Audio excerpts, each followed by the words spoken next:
Selamat siang audiens yang terhormat. Di zaman sekarang, modernisasi dan globalisasi bukanlah hal yang asing lagi. Anak muda berusia 6-10 tahun sudah mengerti cara menggunakan gawai, sehingga mereka dengan mudah memiliki informasi baik dari dalam maupun luar negeri. Salah satunya yaitu dari Korea Selatan. Anak muda Indonesia sangat suka sekali dengan artis yang berasal dari negeri ginseng tersebut.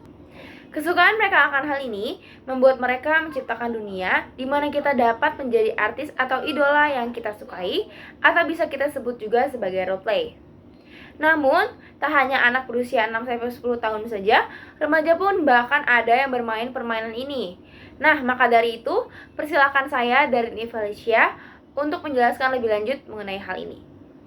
Roleplay dilakukan secara virtual dengan cara menentukan sikap, cara bicara, hingga detail aktivitas keseharian idola kita. Nah, roleplay ini dapat membantu perkembangan anak, tapi juga dapat memperhambat ya, karena roleplay ini sering disalahgunakan. Banyak sekali orang tua yang mengalami kasus seperti anak perempuan mereka sudah memiliki pasangan dan juga anak dalam permainan tersebut. Nah, lebih mengkhawatirkannya lagi, pasangan anak tersebut adalah orang yang tidak dikenal.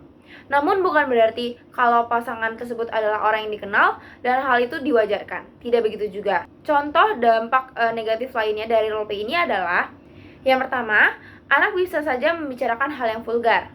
Kurangnya pengawasan orang tua kepada anak dapat menyebabkan anak terjerumus pada obrolan yang tidak senonoh untuk dibicarakan dalam usianya. Yang kedua adalah grooming. Grooming adalah manipulasi seksual yang dilakukan oleh orang dewasa kepada anak berusia di bawah umur. Orang dewasa bisa saja menjebak anak-anak dengan pornografi yang dapat menjadi ancaman bagi anak tersebut di kemudian hari.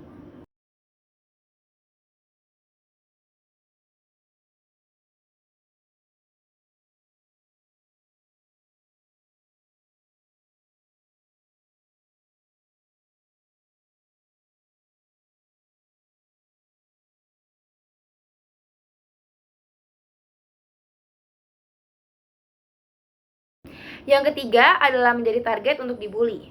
Kita sendiri tahu bahwa artis K-pop tak hanya satu ataupun dua, melainkan ada banyak.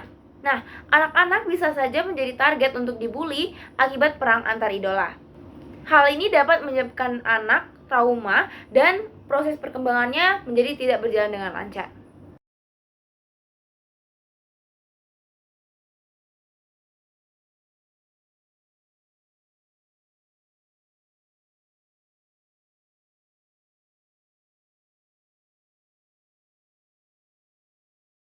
Yang keempat yaitu kecanduan.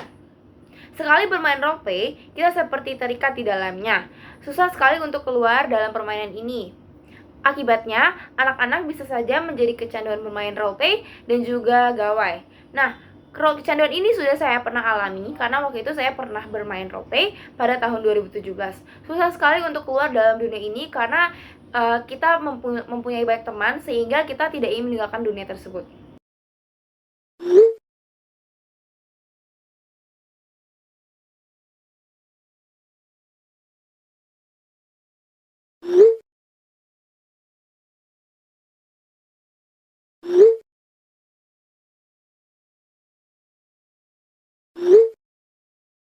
Yang kelima yaitu menjadi target untuk dibully.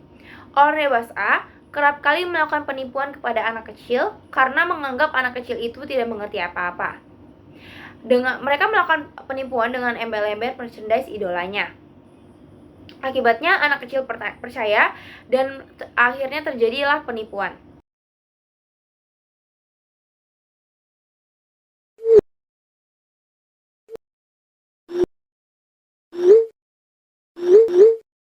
Yang keenam atau yang terakhir adalah di mana kita mendapatkan pasangan tidak pada umurnya. Dalam dunia roleplay ada sebutan yang namanya couple. Couple ini adalah situasi di mana kita mendapatkan pasangan baik secara virtual maupun secara nyata. Nah, anak-anak bisa saja mendapatkan pasangan padahal umurnya belum cukup untuk melakukan hal tersebut.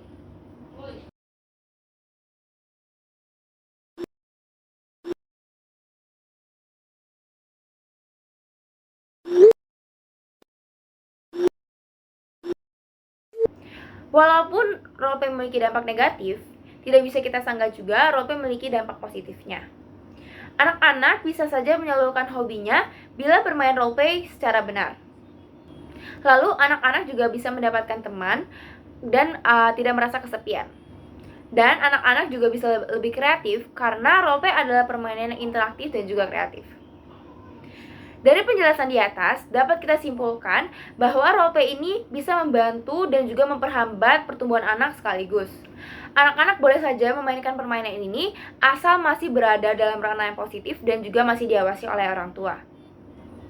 Marilah kita sama-sama menjaga pertumbuhan generasi muda yang akan melanjutkan perjuangan bangsa ini. Marilah kita berbuat hal yang positif dan hindarilah buat-buat kejahatan.